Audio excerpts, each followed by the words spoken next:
At some point, you may discover that other people are sort of like mirrors because we project much of our internal experience onto other people.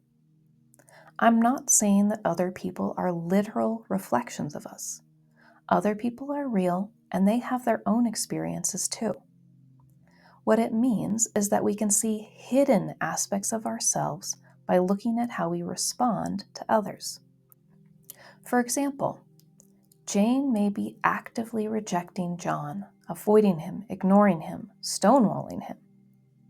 If she's not aware of this, it may actually seem to her like John is the one rejecting her. But Jane's experience is a result of what's happening inside of her, not a result of his behavior. In other words, other people help us see our own beliefs, thoughts, and emotions. Now, because John exists too, he may actually be rejecting Jane, or he may not be. In fact, Jane's belief that John is rejecting her can actually make him more likely to reject her. So these are more like funhouse mirrors, squiggly and hard to make out. It's important to note that we are also mirrors for others. This means that others have beliefs, thoughts, and emotions that they project onto us. They can get mad at us for all kinds of things that have nothing to do with us. Now, we have to be careful with how we use mirrors. If we always view others as our mirror, we may end up blaming ourselves for everything. We may think that if something goes wrong, it must be because of something inside of us. And if we always view ourselves as a mirror for others, we may end up blaming other people for everything. We may think that if something goes wrong, it must be because of something inside of them. So, the best use of the mirror insight is to use negative experiences as an opportunity to learn more about ourselves and others.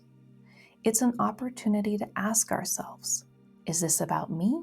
Is this about you? Or is it both? Let's now do a quick exercise to practice using mirrors. You may want to start by simply listening to the following exercise and reflecting on the questions. If you'd like to gain deeper insights, grab a pen and piece of paper or open a Word document and write down the answers to the following questions. You can pause the video to write down your answers. Start by thinking about a recent fight you had with someone.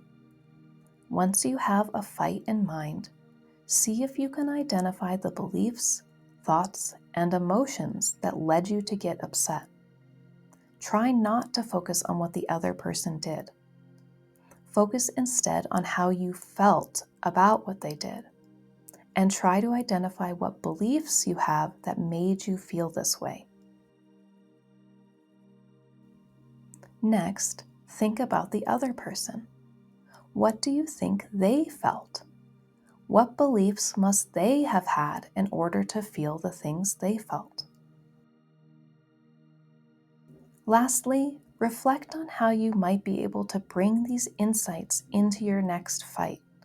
For example, you could share how their behavior went against your beliefs or expectations. And you could ask them what beliefs or expectations they had for you that made them upset. Once you get this practice down, you'll find that conflicts are easier to manage. If you're the one projecting your internal experience, you can pause the fight and go work on yourself. And if they're the ones projecting on you, you can ask that they figure out what's really going on with them. Eventually, you'll find yourself truly understanding the children's saying, "I'm rubber and you're glue. Anything you say bounces off me and sticks to you." This becomes reality because you're not projecting your internal experiences onto people anymore. And when they project theirs onto you, you can see it.